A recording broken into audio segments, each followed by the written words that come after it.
What's up, guys? Welcome to part 5 of the Root Motion tutorial series. In today's episode, we're going to add in our animations for our jumping, and we're also going to add some functionality into the crouch. We're going to start off by adding a line trace to be able to tell if there's something above our head so that we don't try to uncrouch when there's something above our head. As well as we're going to add in a camera zoom out when we crouch to help the camera shake a little bit, the jerkiness that we were getting from crouching and uncrouching. So without further ado, let's get into it. So first thing we're going to do is we're going to go ahead and get the crouch stuff taken care of. Just go ahead and get this stuff set up real quick. We're going to need a little bit more room. So drag this out. Actually, we're going to need the branch, and the knot is crouching to move over as well. We're going to go ahead and disconnect from the false. We're going to get actor location. Let's go ahead and just move this out of the way for now.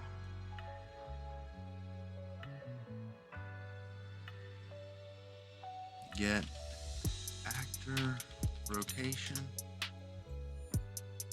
And then from get actor rotation, we're going to get up vector. And we're going to multiply by float. Get a multiply. Go ahead and add on the end of this as well. We're going to add at the end, add operator. And then right click on your B vector here, your bottom pin. We're going to convert that to a float single precision, and we're going to put 100 in there. So this is what's going to tell the line trace to look above us, so that when we're crouched, we don't uncrouch if something's above us. And we're going to move this pin. You can hold control, grab that and drag it down. Move it to that pin so we can connect this to this.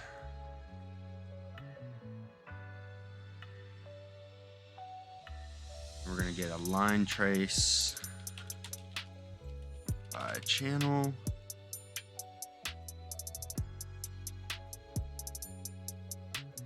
This up a little bit. There.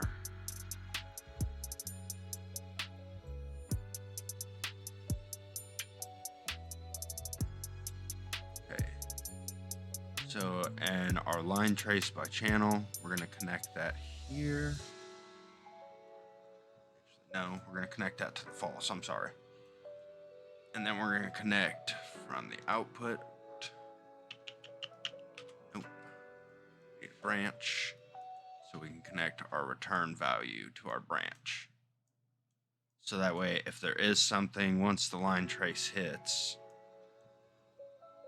so our starting point is going to be our actor location, so wherever our character is at, and then our endpoint is going to be the upward vector times 100 plus the actor's location, so anywhere up to 100 above the actor.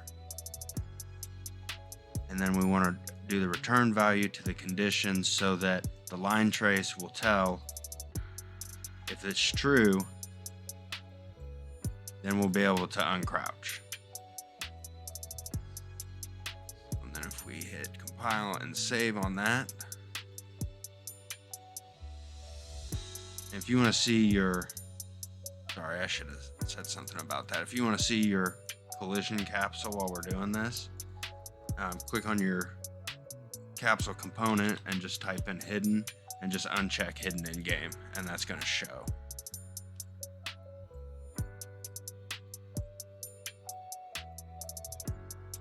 Alright, so now we're up underneath it.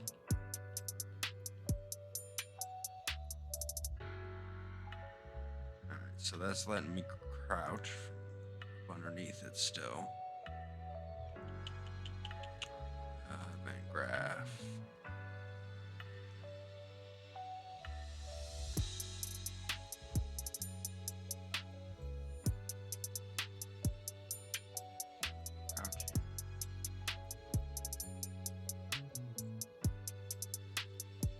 start and end. Change that to for duration. See if that's even, that line trace is even working. Weird if it's not. Yeah, the line trace is working. Alright. Not doing that.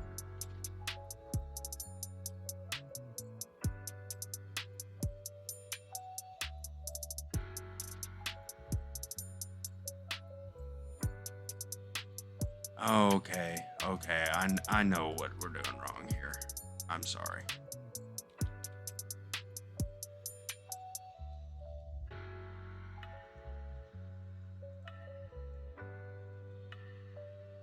Alright, so now if it's not true, then we will uncrouch. We want to check to see if something is above us. And then if there is, then we won't uncrouch. Sorry, I had to think there for a minute of what I did last time. So then when we pop out, we get it close enough to where we can uncrouch, then it'll let us uncrouch. Alright, so now that we got that fixed, let's go ahead and fix our camera issue. So you want to go to your camera boom first, type in lag, and you want to enable camera lag. This is set default 10, I believe. Now if you set it to 8 for these animations, it'll depend on your animations that you're using. That should slow down the jerkiness, where it's not as harsh. Then we're just going to add a little bit of camera zoom out to widen our view range a little bit while we're crouched. So to do that, we're just going to want to add a timeline. We can name this crouch cam timeline. And then we're going to connect our uncrouch to reverse from end. Go ahead and double click on that. We're going to set our length to 1 second. I'm going to add a track, add float track, and crouch cam. And then we're going to right click, add a key to the curve, put in 0 for the time, 0 for the value. Right click, add another, 1 for the time, 1 for the value. Hit zoom to fit horizontal, zoom to fit vertical, and it'll fit it to your timeline. Go ahead and compile and save that. And then off of our crouch cam, we want to get a lerp. And we want to move this down to our alpha. And right now, our camera, I believe, is at 400. Target arm length is 400. So in our A, we're going to put 400. B, let's do 500. Let's go 100 out. So and then all we're going to do now is grab our camera boom, drag that out. We're going to set target arm length. Move this stuff over a little bit more, but that's all right. Get it fixed here in just a second. Go ahead and plug that into your target arm length and connect that to the update.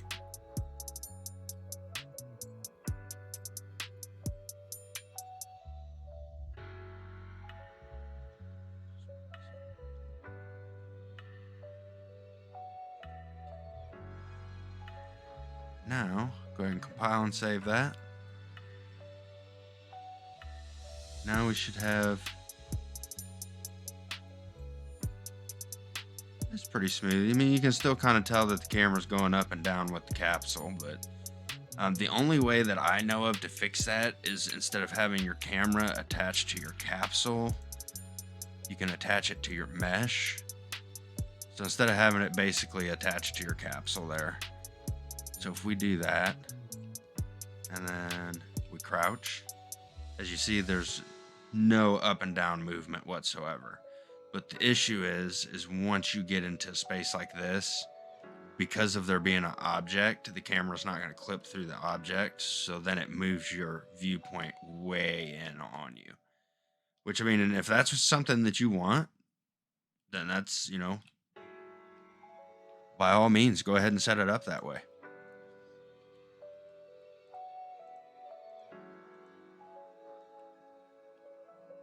I mean, and it's not real harsh like it was. It's more subtle with the timeline added in there and the camera zoom with the lag. You can increase or reduce your camera lag too. Just play around with those numbers and see what you like. And like I said, every animation is going to be different.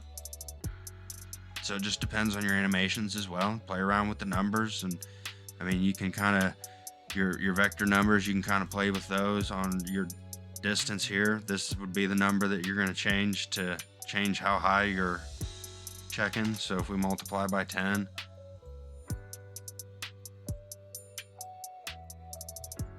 and we go up underneath here, you see it's only checking 10.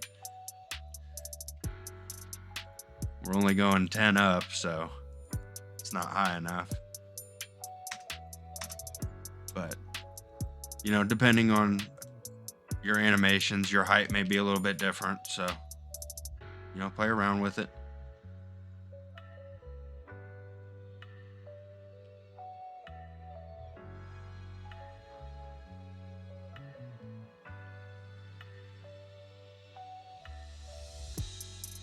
All right, now that we got that taken care of, we can move on to our jump.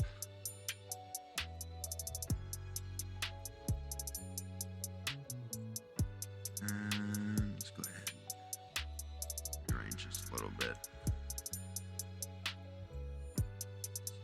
Gotten bigger here. Our crouch, put there.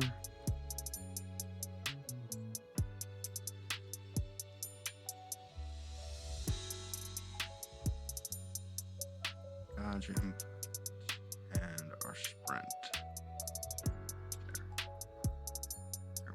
That way we're still kind of clean, keep everything together. Everything's easy to find that way.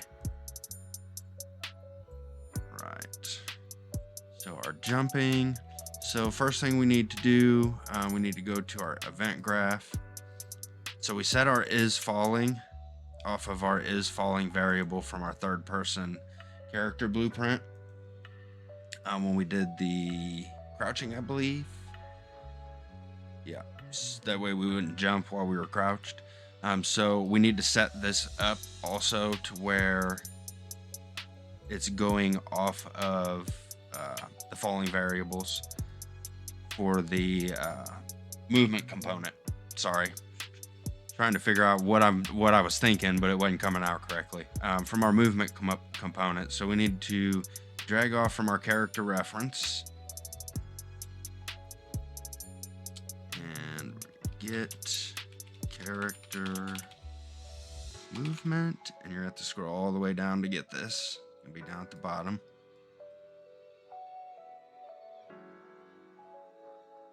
And drag off of that.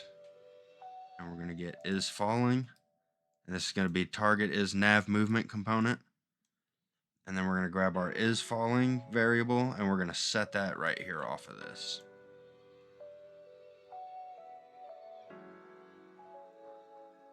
That way we can now use that variable for our jumping as well.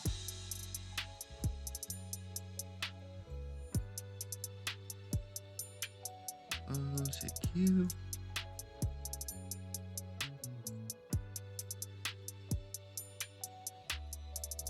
I mean, you can always come through here and comment these too if you want to make these easier to find as well. But now we got that all set up, we'll just go into our anim graph. We can just add our jump into our main. We don't have to do an actual state machine and stuff for that. So we're just going to drag off from our locomotion here. We're going to add a state, jump. So now the jump animations that we have, the jump loop is just not that great. looks weird, messes up the jump animations.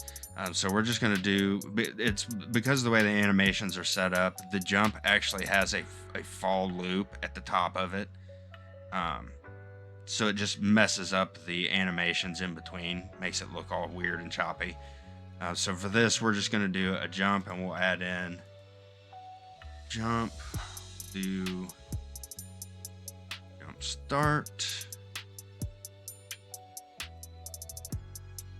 and then from our transition, we're going to just get is falling, plug that in there, and then we're going to go to off of jump, we're going to do land.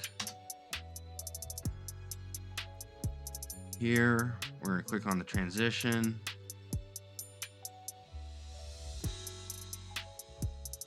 Let's see here. Yeah, it should be automatic rule. And then from land, we'll go to locomotion. And then this one should be not falling. So get is falling and then a not Boolean. And then we're going to add our jump end in here. Go ahead and compile that. Save that. So we can check that out.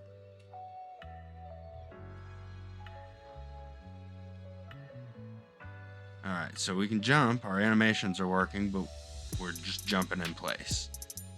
As you can see, like I said, the jump start actually has a falling at the top of it, so you're still falling down even with it. Just makes it look better.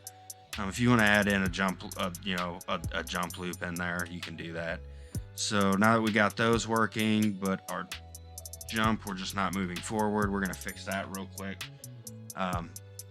I don't have the animations to do like jumping off of the left foot or the right foot, landing on the left foot or the right foot, or landing while you're running, anything like that. I don't have those animations, so that's not something that I've really gotten into yet. Something I plan on doing in the future, maybe do some standalone videos for those once I can get some animations to be able to play around with and figure out how to do that stuff. I'll share that information once I can get that all figured out and stuff. But until then, we're going to set it up where it's still going to be based off the root motion. It's going to be based off the animations.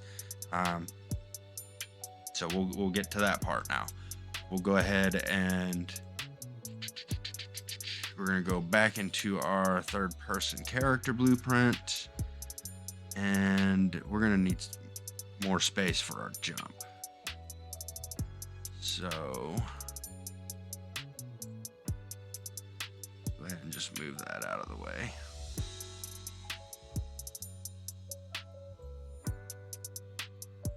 Stretch these out some. We don't really need to stretch it out to the right. We just need more room down to the bottom. So what we're going to do is we're going to right click and get on jumped. So just on jumps, all you need to type. We're going to get the event on jumped, and then on landed, event on landed. So this is going to be the event when we jump. This is going to be the event when we land. So what we need to do now is go up here to our event begin play off of the back of our add mapping context. We're going to, hold on one second, let me check my notes real quick.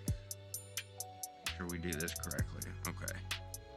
So yeah, we're gonna cast to ABP, and mine's gonna be EI tutorial. This is your animation blueprint for your character. Then we're gonna grab the mesh, and we're gonna get anim instance.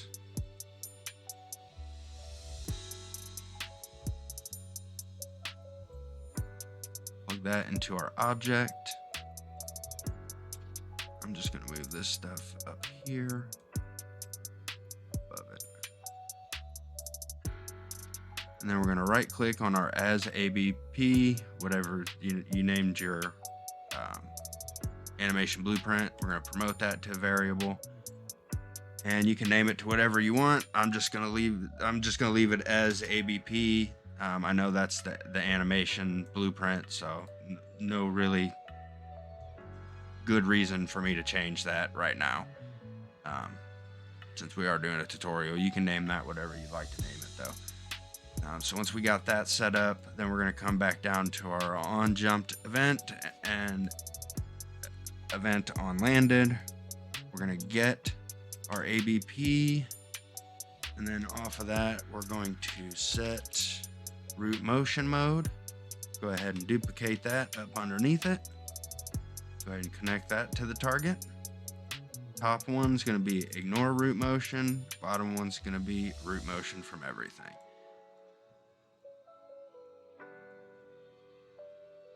Go ahead and compile and save.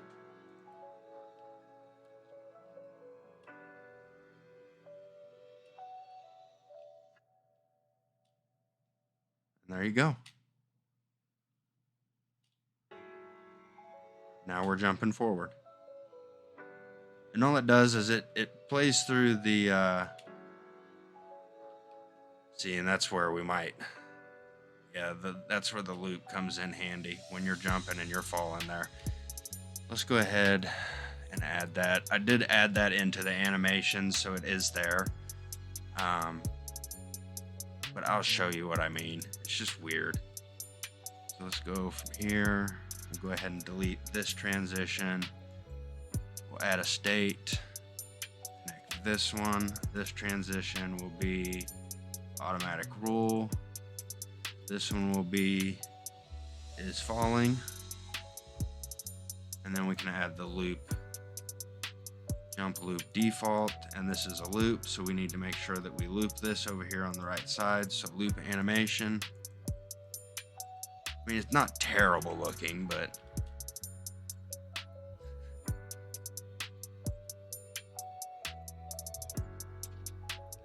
you can kind of see what I mean. And it does that.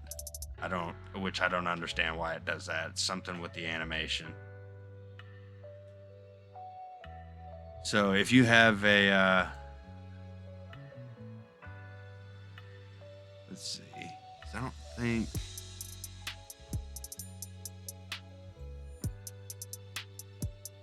yeah, if you have a different jump loop animation to use, go ahead and use it. But for the purposes, I mean, you can just tell that just does not look good. So I'm gonna just Control Z back to the way it was. I'm just gonna keep that like that for now. I'll look for a better animation. I'm sure I've got some laying around somewhere, but it's gonna have to be a root motion animation. So I'll look into seeing what I can find. Maybe we'll fix that in the next episode. We'll fix that part of it. But you can't jump when you're crouched still, so we're good to go there.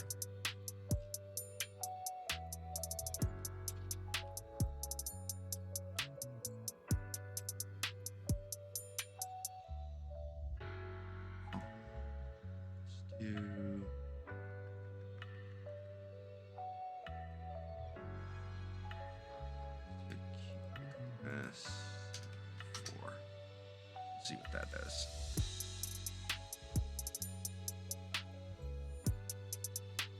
Oh, that looks a little bit better.